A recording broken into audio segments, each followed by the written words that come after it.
যে ছাত্রলীগের সন্ত্রাসীরা আমাদের ভাই বোনদেরকে হামলা করেছে, আজকে যারা সমন্বয়ক আছে মাহফুজ, নাহিদ, আসিফ, সেটার আমরা বিচার এই বাংলাদেশে করব। ছাত্রলীগের সন্ত্রাসীরা তারা রাজভাস্কর্যে অস্ত্রশস্ত্র নিয়ে শিক্ষার্থীদের উপর হামলা করছিল এবং ছাত্রলীগের টুকাইরা এবং খুনি হাসিনার পেটো বাহিনী ক্রমাগত আমাদের উপর গুলি করেছিল। খুনি হাসিনা গত 16 বছর ধরে বিভিন্নভাবে ট্যাগিং করে, ফ্রেমিং করে যে আন্দোলনকে দমন করার চেষ্টা করেছিল, সেই ফ্রেমিং এবং সেই ট্যাগিংয়ের রাজনীতি সেদিন কবর রচনা হয়ে যায়।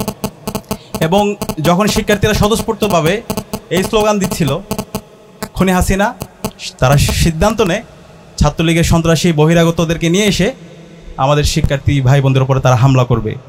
এবং সেদিন আপনারা দেখতে পেয়েছেন 15 জুলাই ঢাকা বিশ্ববিদ্যালয়ে মুক্তিকামী ছাত্র জনতার উপর ছাত্রলীগের সন্ত্রাসীরা এবং বহিরাগতরা আমাদের ভাই বোনদেরকে মেরে রক্তাক্ত করেছিল।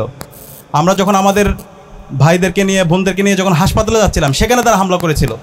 এবং ঢাকা মেডিকেলে যখন আমরা হাসপাতালে ট্রিটমেন্টের জন্য আমাদের ভাই বোনদের ব্যবস্থা করছিলাম, সেখানে ছাত্রলীগের সন্ত্রাসীরা দফায় দফায় আমাদের ভাই বোনদের উপর হামলা করেছে।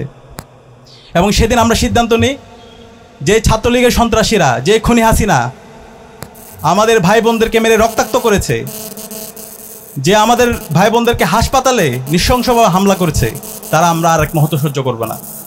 এবং সেদিনে আমরা সিদ্ধান্ত নিই, তৎকালীন ইসলামী ছাত্র শিবিরের কেন্দ্রীয় সভাপতি মঞ্জুরুল ইসলাম ভাইয়ের সাথে আমরা কথা বলি, জাহিদ ভাইয়ের সাথে কথা বলি, সিবগাতুল্লাহ ভাইয়ের সাথে কথা বলি, এবং আমরা সিদ্ধান্ত নিই আমরা সন্ধ্যায় চাঙ্কারপুল থেকে প্রতিবাদ এবং প্রতিরোধ গড়ে তুলব। এবং সে আলোকে ওই দিন সমন্বয়কে যারা ছিল, নাহিদ, আসিফ, মাহফুজ, সবাইকে আমি ফোন দিই এবং তাদেরকে আমরা প্রস্তাবনা দিয়েছিলাম আমরা চাঙ্কারপুল থেকে ছাত্রলীগের সন্ত্রাসীদের বিরুদ্ধে প্রতিরোধ গড়ে তুলব, খুনি হাসিনার বিরুদ্ধে আমরা প্রতিরোধ গড়ে তুলব, আমরা প্রত্যেকটা হল ছাত্রলীগ মুক্ত করব।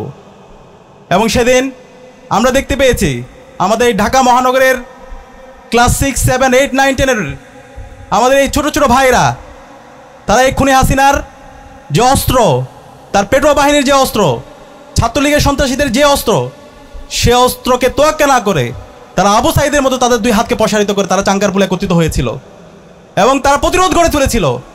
পরবর্তীতে সমন্বয়করা এসেছিল, আসার পরে আমরা চেয়েছিলাম সায়েন্সের 3টা হল ততক্ষণে স্বাধীন হয়েছিল, শহীদুল্লাহ হল, FH হল এবং 21 হল।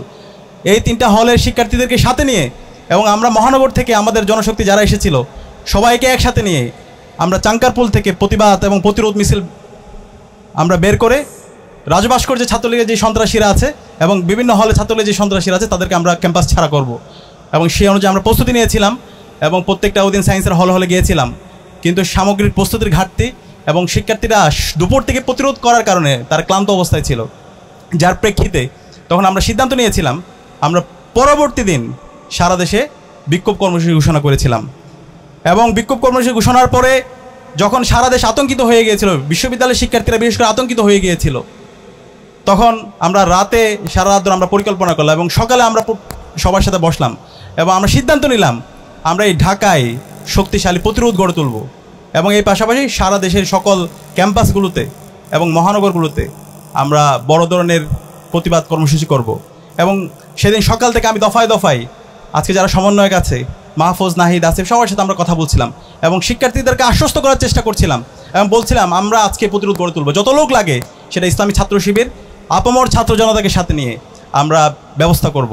এবং সেদিন আমরা ঢাকা মহানগরী সহ সারা দেশে যখন আমরা আমাদের জনশক্তি দায়িত্বশীলদেরকে যখন আমরা নক করছিলাম, আমরা তাদের স্বতঃস্ফূর্ত রেসপন্স দেখতে পেয়েছি। এবং আপামর ছাত্র জনতা যখন ঢাকা বিশ্ববিদ্যালয়ে আমাদের বোনদের রক্তাক্ত চেহারাগুলো দেখেছে, হাসপাতালে হামলা দেখেছে, আর কেউ বসে থাকতে পারেনি। সবাই মুক্তিকামী ছাত্র জনতা তখন ঢাকা বিশ্ববিদ্যালয় অভিমুখে রওনা দিয়েছিল এবং সকালে আমরা প্রথমে প্রস্তাব করেছিলাম শাহবাগে, পরবর্তীতে সর্বসম্মতক্রমে আমরা সিদ্ধান্ত নিয়েছিলাম শহীদ মিনারে আমাদের বিক্ষোভ কর্মসূচি হবে।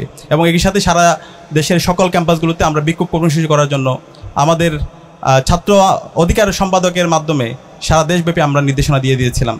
এবং সে আলোকে আপনারা দেখতে পেয়েছেন সেদিন দুপুর নাগাদ ঢাকা বিশ্ববিদ্যালয় চাঙ্কারপুল এবং শহীদুল্লাহ হল কেন্দ্রিক আমাদের পুরো ঢাকার মুক্তিকামী ছাত্র জনতা তারা একত্রিত হয়েছিল এবং আমরা মুহূর্তের মধ্যেই পুরো শহীদ মিনার লোকারণ্য হয়ে গিয়েছিল।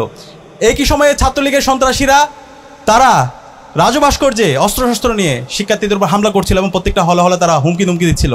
এবং চাঙ্কারপুলে হাজী সেলিমের গুন্ডারা, ছাত্রলীগের টুকাইরা এবং খুনি হাসিনার পেটো বাহিনী ক্রমাগত আমাদের উপর গুলি করেছিল এবং সেই চাঙ্কারপুলে প্রতিরোধ গড়ে তুলেছিল ইসলামী ছাত্র শিবিরের আমাদের এই মহানগর পর্যায়ে যারা দায়িত্বশীল জনশক্তিরা আছে, আপামর ছাত্র জনতাকে সাথে নিয়ে তারা প্রতিরোধ করে তুলেছিল এবং এই শহীদ মিনারের কর্মসূচিকে সামগ্রিকভাবে সুরক্ষা দিয়েছিল। এবং সেদিন যে প্রতিরোধ সামগ্রীগুলো আপনারা দেখতে পেয়েছিলেন, সেই প্রতিরোধ সামগ্রীগুলো আমাদের এই জনশক্তিরা তারা গাড়িতে করে, অ্যাম্বুলেন্সে করে, মেডিসিনের গাড়িতে করে, সিএনজিতে করে সেগুলো নিয়ে এসেছিল এবং সেগুলো আনতে গিয়ে অসংখ্য ভাইরা আমাদের আহত হয়েছে। এবং এই কর্মসূচি যখন আমরা করছিলাম, আমরা শুনতে পেলাম আমাদের রংপুর আমাদের ভাই আবু সাইদ তার 2 হাতকে প্রসারিত করে শহীদ হয়েছে। চট্টগ্রাম আমাদের ভাই শান্ত শহীদ হয়েছে। চট্টগ্রামে আমাদের ভাই ওয়াসিম শহীদ হয়েছে। চট্টগ্রামে আমাদের ভাই শ্রমিক ফারুক শহীদ হয়েছে। এবং এভাবে মোট সারা দেশে 6 জন ভাই শহীদ হয়েছে। তখন আমরা সিদ্ধান্ত নিলাম এই আন্দোলন আর কোটার মধ্যে থাকবে না। খুনি হাসিনার পতন যতক্ষণ না হবে ততক্ষণ পর্যন্ত এই আমাদের আন্দোলন চলবে। আমরা যদি একজনে বেঁচে থাকি, আমরা একাই আন্দোলন চালিয়ে যাবো ইনশাআল্লাহ। এবং সে আলোকে আমরা সিদ্ধান্ত নিই আমাদের এই ভাইদেরকে যারা হত্যা করছে সে হত্যার বদলা নিব। যে ছাত্রলীগের সন্ত্রাসীরা আমাদের ভাই বোনদেরকে হামলা করেছে সেটার আমরা বিচার এই বাংলাদেশে করব। এবং এই ছাত্রলীগের সন্ত্রাসীদেরকে আমরা প্রত্যেকটা হল থেকে বের করে দিব। এবং সেদিন 16 জুলাই রাত থেকে প্রথমে আমাদের বোনরা ছাত্রলীগের সন্ত্রাসীদেরকে প্রত্যেকটা হল থেকে বের করে দিয়েছিল। এবং ফজরের পর ঢাকা বিশ্ববিদ্যালয়ের ছেলেদের যতগুলো হল আছে, প্রত্যেকটা হল, মুজিব হল, জিয়া হল, সূর্যসেন হল, এফ রহমান হল থেকে শুরু করে প্রত্যেকটা হল থেকে ছাত্রলীগের সন্ত্রাসীদেরকে বের করে দেওয়া হয়। এবং প্রতিটি হল সকালে স্বাধীন হয়ে যায় এবং মূলত বাংলাদেশ সেদিন এই স্বাধীন হয়ে যায়। এবং আমরা যখন আমাদের এই 6 জন ভাইকে যে শহীদ করেছে সেটার প্রতিবাদে যখন আমরা গাইবানা জানাজা এবং কফিন মিছিল ঘোষণা করেছিলাম, তখন খুনি হাসিনা সিদ্ধান্ত নিল এবং খুনি হাসিনার যে বিশ্ববিদ্যালয়ের প্রশাসন তারা সিদ্ধান্ত নিয়েছিল এই ঢাকা বিশ্ববিদ্যালয় ক্যাম্পাস তারা বন্ধ ঘোষণা করবে। এবং আমরা যখন গাইবানা জানাজা এবং কফিন মিছিল করছিলাম এবং সেগুলো আমাদের এই মহানগরের ভাইরা এবং আমাদের ইসলাম ছাত্র শিবিরের সাবেক কেন্দ্রীয় সভাপতি দেলোয়ার ভাই কফিন এবং আমাদের পতাকাগুলো আমাদের ব্যবস্থা করে দিয়েছিলেন। সেগুলো নিয়ে যখন আমরা কফিন মিছিল করছিলাম, সেই মিছিল শেষ হতে না হতেই ছাত্রলীগের গুন্ডারা এবং খুনি হাসিনার যে পেটোয়া বাহিনী, যৌথ বাহিনী আমাদের উপর হামলা করে। পরবর্তীতে আমরা সিদ্ধান্ত নিলাম আমরা প্রতিরোধ গড়ে তুলব এবং আমাদের জনশক্তিদেরকে আমরা বিশ্ববিদ্যালয়ের হলগুলোতে সর্বশেষ পর্যন্ত আমরা অবস্থান করতে বললাম। এবং সর্বশেষ যখন হলে আর অবস্থান করার মতো অবস্থা ছিল না, তখন আমরা সিদ্ধান্ত নিলাম এই আন্দোলনকে আমরা সারা দেশব্যাপী ছড়িয়ে দেব। এই আন্দোলন আর এখন ঢাকা বিশ্ববিদ্যালয়ের মধ্যে থাকবে না, প্রাইভেট বিশ্ববিদ্যালয় থেকে শুরু করে বাংলাদেশের প্রতিটি গ্রামে, প্রতিটি শহরে আমাদের এই আন্দোলন ছড়িয়ে পড়বে। এবং সেদিন সন্ধ্যায় ইসলামী ছাত্র শিবিরের সারা দেশের সকল জেলা সভাপতি, মহানগর সভাপতি, বিশ্ববিদ্যালয় সভাপতি এবং প্রাইভেট বিশ্ববিদ্যালয়ের ভাই বোনদের সাথে আমরা মিটিং করেছিলাম। 18 জুলাই প্রাইভেট বিশ্ববিদ্যালয়ে ভাই বোনরা তারা যেভাবে রাস্তায় নেমে তাদের জীবন উৎসর্গ করেছিল, তারা যেভাবে একজন আবু সাইদ হয়ে গিয়েছিল, যেভাবে একজন শান্ত হয়ে গিয়েছিল, যেভাবে একজন ওয়াসিম হয়ে গিয়েছিল, তার মাধ্যমে আমাদের এই আন্দোলনটা সফলতার ধার বাঁধতে চলে যায়। এবং এই জুলাই বিপ্লবে আমাদের প্রাইভেট বিশ্ববিদ্যালয়ের ভাই বোনরা সবচেয়ে অগ্রণী ভূমিকা পালন করেছিল। এই প্রাইভেট বিশ্ববিদ্যালয়ের ভাই বোনদের নামার মাধ্যমে আমাদের এই আন্দোলন সফলতার ধার প্রান্তে আমরা চলে যাই। এবং আমরা পুরো জাতি সারা জীবন আমাদের এই প্রাইভেট বিশ্ববিদ্যালয়ের ভাই বোনদের কাছে আজীবন আমরা কৃতজ্ঞ থাকব। এবং এই প্রাইভেট বিশ্ববিদ্যালয়ের শিক্ষার্থীরা যখন রাস্তায় জীবন দিচ্ছিল, তখন আমরা দেখতে পাচ্ছিলাম আমাদের সমন্বয়কদের কিছু গ্রুপ তারা বিভিন্নভাবে নেগোসিয়েশন করার চেষ্টা করছে। তখন আমরা সুস্পষ্টভাবে বলেছিলাম রক্তের উপর কোনো সংলাপ হইতে পারে না। আমরা আমাদের ভাইদেরকে হারিয়েছি, বোনদেরকে হারিয়েছি, হাসিনার পতন না হওয়ার আগ পর্যন্ত আমরা আমাদের লড়াই চালিয়ে যাব। আমি সুস্পষ্টভাবে তখন সমন্বয়ক সবাইকে আমরা জানিয়ে দিয়েছিলাম। এবং সেই সময় আমরা শুনতে পাচ্ছিলাম যে কোনো সময় ইন্টারনেট চলে যাইতে পারে, কারফিউ জারি হইতে পারে। তখন তার প্রস্তুতি হিসাবে আমরা অফলাইনে কমিউনিকেশন করার জন্য অফলাইনের প্রস্তুতি সেই সময় নিয়ে রেখেছিলাম। এবং ইসলাম ছাত্র শিবিরের কেন্দ্রীয় দফতর সম্পাদক সিবগাতুল্লাহ ভাই এবং ঢাকা বিশ্ববিদ্যালয়ের তৎকালীন সেক্রেটারি সৈয়দ মাহমুদ ফরহাদ ভাই ওভারঅল কমিউনিকেশনের জন্য অনেকগুলো বাটন ফোন এবং সিম তারা সংগ্রহ করে রেখেছিল। একই সাথে আমাদের কর্মসূচি কী হবে সেটা আমরা ঠিক করে রেখেছিলাম। সেই যে 9 দফা আপনারা আজকে দেখছেন, সেই 9 দফাটা আমরা 18 তারিখ আমরা বসে এটার খসড়া তৈরি করেছিলাম। এবং সেই খসড়াটা নিয়ে তখন বিভিন্ন অংশীজনদের সাথে আমরা আলাপ করছিলাম। যখন আলাপ করছিলাম তখন ইন্টারনেট চলে যায়। যখন ইন্টারনেট চলে যায়, সবার আগে সারা দেশের যারা আন্দোলন সমন্বয় করছে তাদেরকে নির্দেশনা দেওয়া, অফলাইনে নেটওয়ার্ক তৈরি করা, সেটা আমাদের ইসলামী ছাত্র শিবিরের দায়িত্বশীলরা তখন সমন্বয় করেছিল। একই সাথে পরবর্তী দিন যখন খুনি হাসিনার মিডিয়া ক্রমাগত প্রপাগান্ডা করছিল শিক্ষার্থীরা পড়ার টেবিলে ফিরে গেছে, আন্দোলনের স্থিত হয়ে গেছে, সেই সময়ে সেই 9 দফা প্রণয়ন করে প্রত্যেকটা মিডিয়া হাউসে পৌঁছে দেওয়া, দেশীয় আন্তর্জাতিক মিডিয়া হাউসে পৌঁছে দেওয়া, সমন্বয়কদেরকে সেফ হোমে রাখার ব্যবস্থা করা এবং আন্দোলন মাঠ পর্যায়ে সমন্বয় করা, এই সামগ্রিক কাজটি ইসলামী ছাত্র শিবির আপামর ছাত্র জনতাকে সাথে নিয়ে করেছিল। এবং সে সময় আমরা দেখতে পেয়েছি যাত্রাবাড়িতে আমাদের কওমি মাদ্রাসার ভাইরা তারা রাস্তায় নেমে তারা এক একজন আবু সাইদ হয়ে গিয়েছিল। আমরা দেখতে পেয়েছি সাভারের মধ্যে শ্রমিকরা ওমর ফারুকের মতো রাস্তায় নেমে তাদের জীবনকে উৎসর্গ করেছিল। আমরা দেখতে পেয়েছি মিরপুর, রামপুর, আব্বাড্ডা সহ সারা দেশের মুক্তিকামী ছাত্র জনতা তারা রাস্তা নেমে পড়েছিল। এভাবে 19শে জুলাই থেকে 2 আগস্ট পর্যন্ত যখন প্রথম সারির সমন্বয়করা ছিল না, সেই সময়ে ইসলামী ছাত্র শিবির দায়িত্বশীলতার সাথে সকল অংশীজনদের সাথে যোগাযোগ করে আপামর ছাত্র জনতাকে সাথে নিয়ে এই আন্দোলন সফলতার ধারপ্রান্তে নিয়ে গিয়েছিল। এবং এই আন্দোলন সফলতার ধারপ্রান্তে নিয়ে যাওয়ার পেছনে আমাদের শহীদরা আমাদেরকে রাস্তা দেখিয়েছে। এই শহীদরা হচ্ছে আমাদের মাস্টার মাইন্ড। এই শহীদদেরকে যেন আমরা সবসময় আজীবন আমরা যেন শ্রদ্ধার সাথে স্মরণ রাখি। এবং সর্বশেষ 5 আগস্ট 36 জুলাই ফতেহ গণভবনের মাধ্যমে আজকে আমরা নতুন বাংলাদেশ পেয়েছি।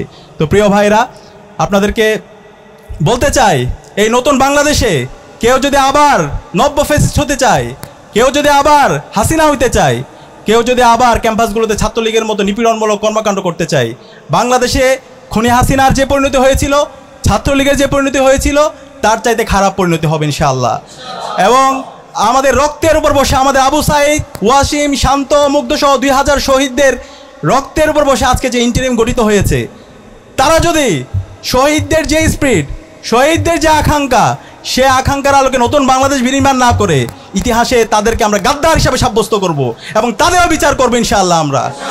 এবং একই সাথে আমি আপামর ছাত্র জনতাকে আহ্বান করব, আমরা যেন বাংলাদেশ প্রশ্নে সবাই ঐক্যবদ্ধভাবে কাজ করি।